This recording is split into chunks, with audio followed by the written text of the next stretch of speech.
Ladies and gentlemen, let's have a real conversation, one that cuts through the filters, the small talk, and the radio silence. Today we're talking about ghosting, that moment when you're texting back and forth, maybe even planning your next meet up, and then nothing, no response, no explanation, just digital air.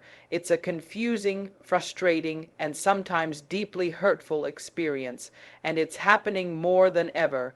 In the world of modern dating, ghosting has become a sort of unspoken epidemic, quiet but widespread, personal but somehow normalized. So, why does it happen? Why do people just vanish without a word? Some say he didn't know how to say he wasn't into me. Some say she just lost interest and didn't want the drama. That's the he said slash she said of ghosting, a cycle of confusion rooted in fear, emotional laziness, and sometimes a warped sense of self protection. We live in a time where attention is short and options are endless. Swipe culture feeds us the illusion that the next best thing is just one click away. That if it doesn't feel perfect right now, there's someone else out there who might. In this kind of environment, people start to treat relationships like temporary subscriptions, cancel anytime, no explanation needed. But here's the part we don't always admit. Ghosting often comes from a fear of emotional responsibility. It's easier to disappear than to deal with someone else's disappointment. It's more comfortable to avoid the conversation than to be vulnerable or direct. For some, it feels like self-protection. If I ghost, I don't have to feel guilty. For others, it's about control. If I leave first, I don't risk being left. And then there's the silent shame that ghosting leaves behind, the self-doubt, the overthinking, the endless spiral of was it me? Was I too much, not enough? It messes with your confidence, your trust, even your ability to open up again. So how do we handle it, not just survive it, but grow from it? First, stop personalizing someone else's emotional immaturity. When someone ghosts you, they're revealing their communication style, not your value. Their silence is not a judgment on your worth, it's a reflection of their discomfort with honesty. Second, protect your emotional energy. Don't chase people who run from difficult conversations. Don't beg for answers from someone who couldn't give you clarity to begin with. You don't need their closure to create your own peace. And finally, and maybe most importantly, be the change. If you're done, say so. If you've lost interest, communicate it with kindness. Not every connection is meant to last, but every person deserves respect. Emotional maturity means facing discomfort instead of avoiding it, because real connection requires real courage, not just in love, but in honesty. And if we all started choosing emotional integrity over convenience, fewer people would be left in the dark, and more of us could date in a world where ghosting isn't the default exit strategy, but a rare exception to something deeper, better, and more human. Ghosting is rooted in avoidance, not your worth. It's one of the hardest realities to grasp when you're on the receiving end of someone's silence. You start questioning yourself, your value, your actions, your words. You replay every conversation, every emoji, every pause in the texts, trying to figure out what you did wrong. The human brain craves closure, and when someone disappears without a word, that open-ended silence becomes a space we fill with self-doubt.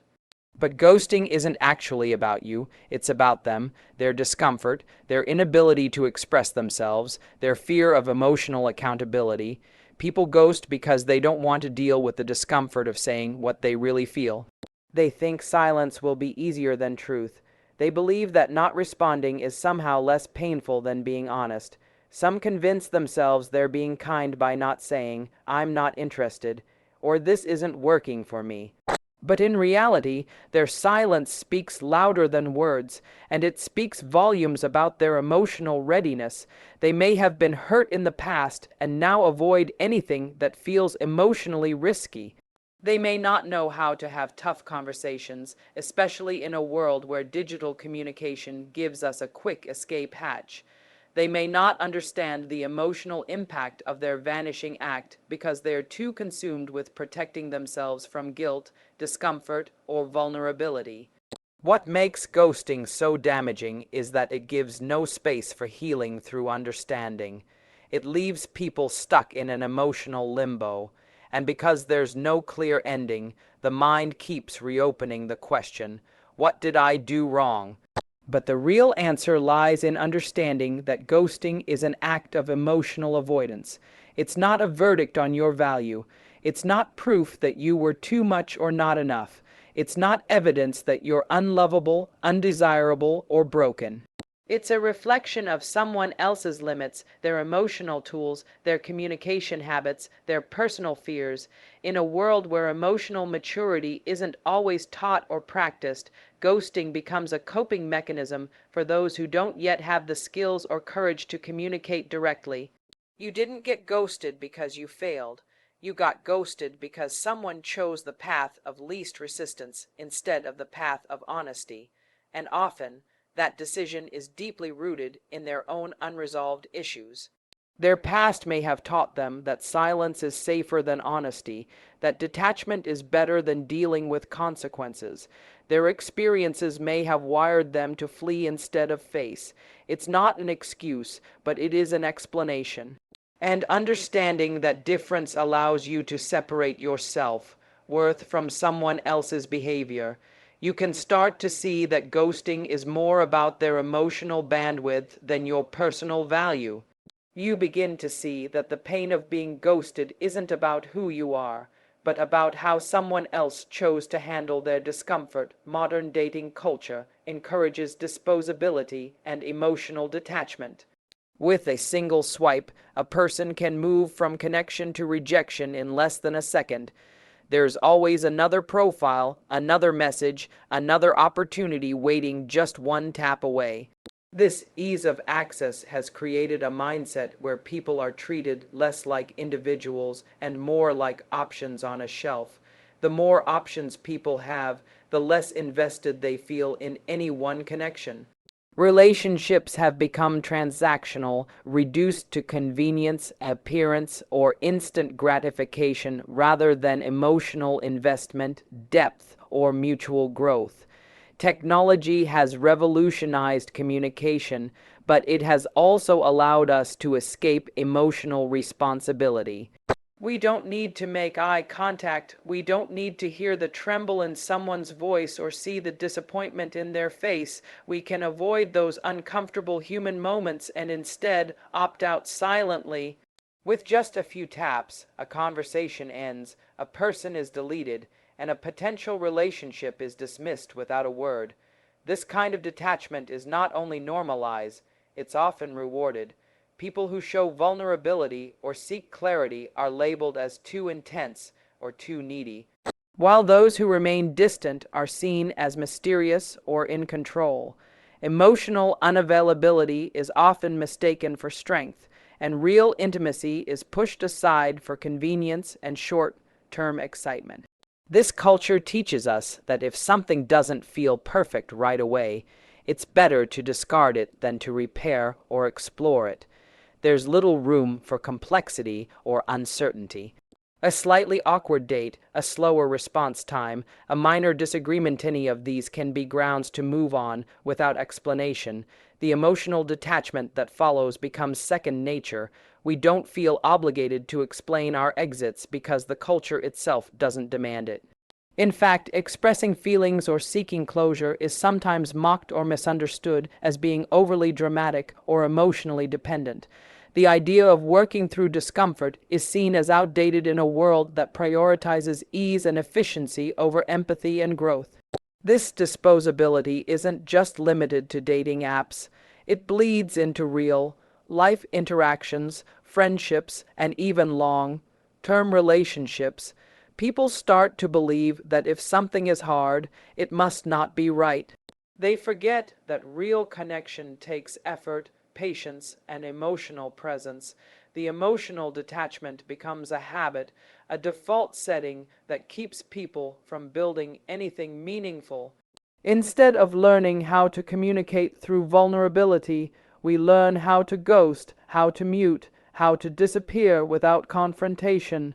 It becomes easier to unmatch than to explain, Easier to fade away than to say, "This isn't working for me."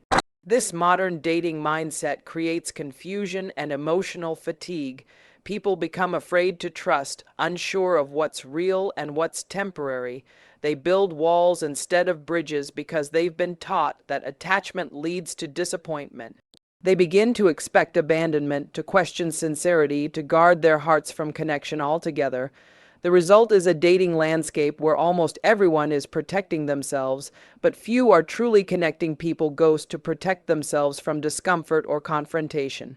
It's not always about cruelty or indifference. Sometimes it's about fear, confusion, or emotional overwhelm. Confrontation, even when done respectfully, can be deeply uncomfortable for many people. Expressing disinterest, explaining a change of feelings, or even acknowledging incompatibility can feel like stepping into a minefield of awkwardness, guilt, or emotional responsibility. Instead of facing that, people choose avoidance. They vanish into silence, believing that no answer is somehow softer than a difficult one. In their mind, ghosting can seem like a clean escape. They might convince themselves that ignoring a conversation is better than risking a painful dialogue. It can feel easier to pull away without explanation than to say something that might hurt or disappoint. But what many fail to realize is that the silence often hurts more than the truth ever could. The lack of closure, the abrupt absence, the emotional vacuum left behind. Those can be far more confusing and damaging than an honest conversation.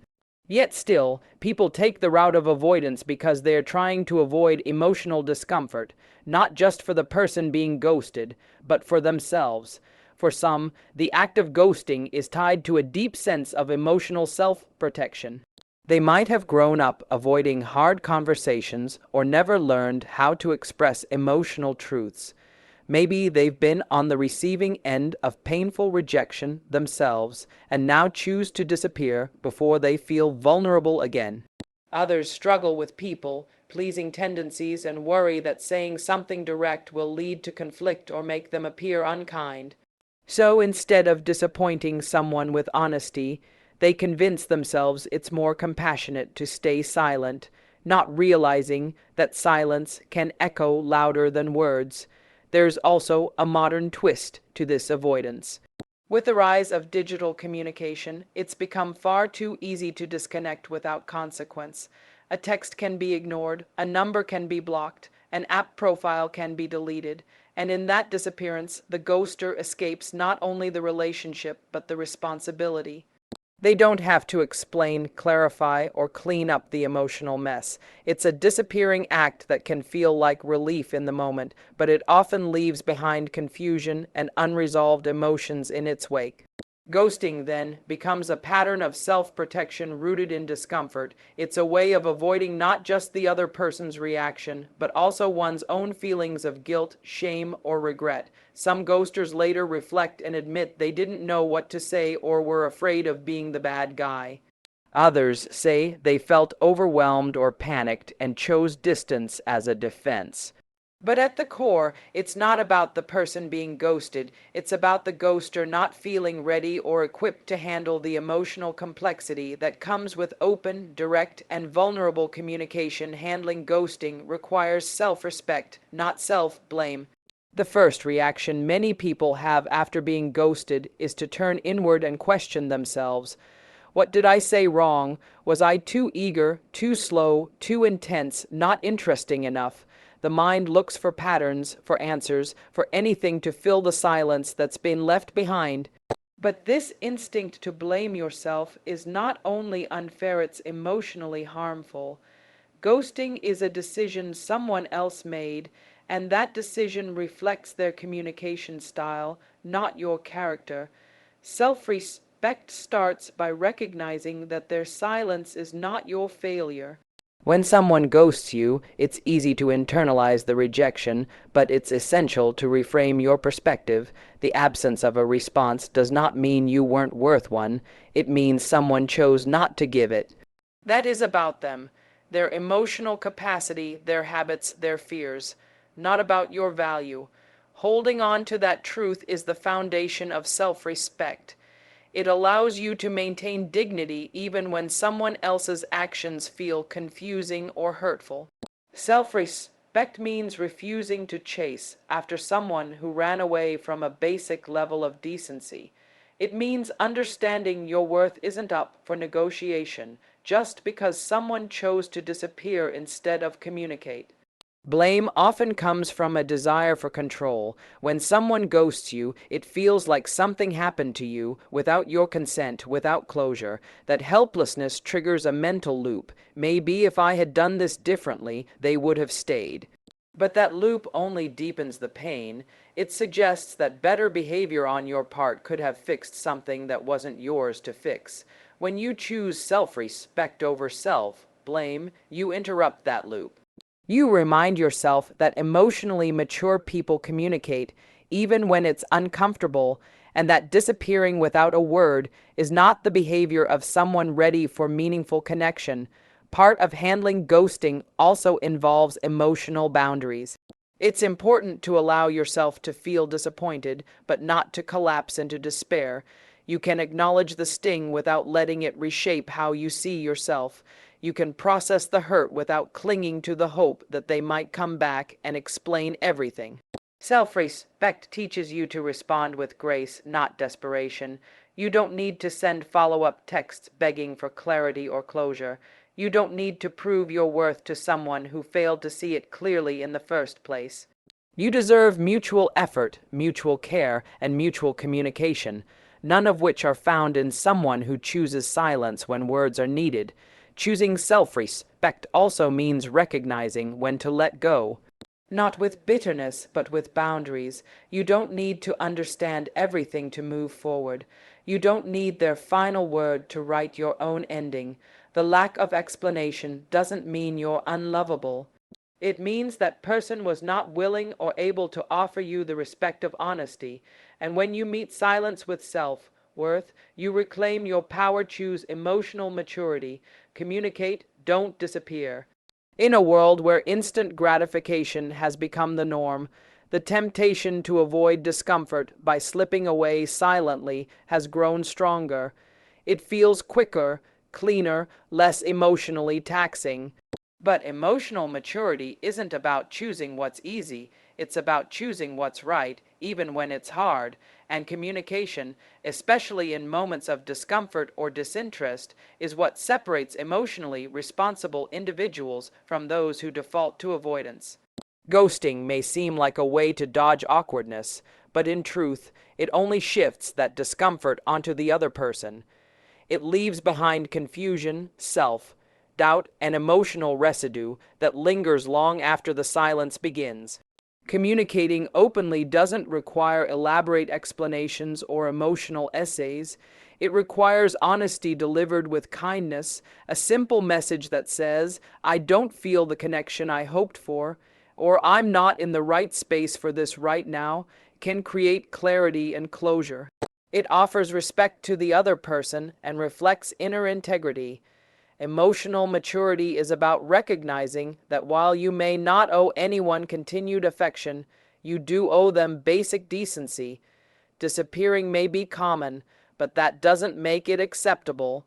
The choice to communicate instead of vanish is one of the clearest signs of growth and self-awareness in the emotional realm. Most people are not taught how to handle emotional discomfort. They grow up believing confrontation equals conflict, and so they run from any situation that requires vulnerability or accountability. But communication isn't confrontation, it's connection.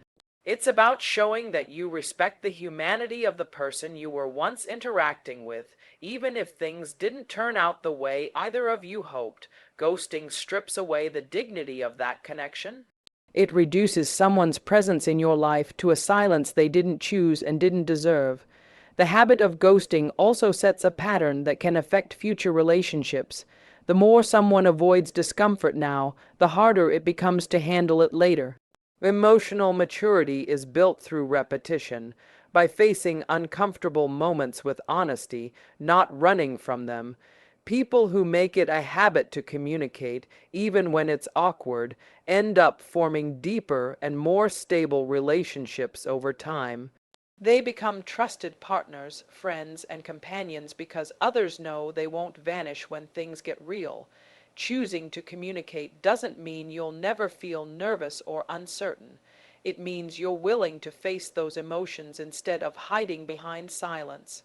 It means you care more about emotional integrity than convenience, and in a world full of ghosting and mixed signals, the courage to speak clearly becomes a rare and valuable trait. Communicating your truth with respect, even when ending something, builds your own self-respect and honors the experience you shared with someone, no matter how brief it was. It demonstrates that you see others not as temporary fillers of time or attention, but as real people who deserve clarity,